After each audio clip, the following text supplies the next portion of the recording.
Jag heter Thomas Axelsson och driver Hages i Stockholm. Vi är idag specialister på ljudsättning av offentliga lokaler och restauranger i synnerhet.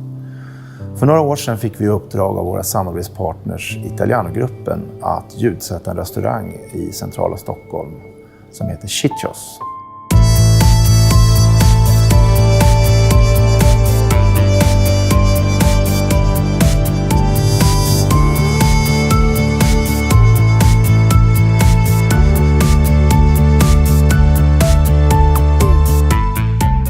Eftersom vi kom in så tidigt i byggprocessen har vi kunnat mäta lokalen, kalibrera den och rita in alla högtalare så att resultatet är samma jämna ljudspridning i stort sett över hela lokalen.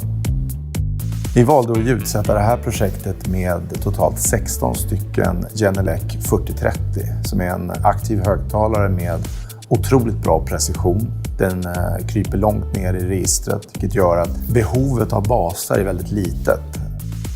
På vissa utvalda ställen har vi kompletterat med bandpassa woofers som vi byggt in i snickerierna för en helt dold installation.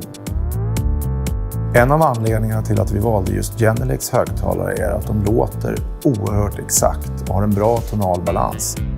En annan anledning som har varit väldigt bra för oss i det här projektet, när utseendet är oerhört viktigt, är att vi kan customisera alla färger.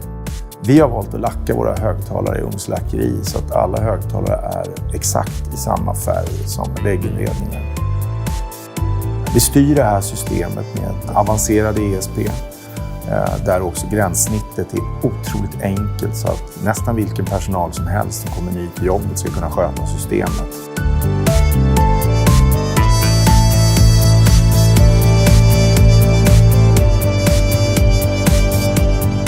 Resultatet är en ljudbild som fungerar lika bra under en lugn middag ända fram mot kvällstimmarna när restaurangen förvandlas till en väldigt högljudd och otroligt populär och stimmig restaurangmiljö där spontandans ibland dyker upp på bordet.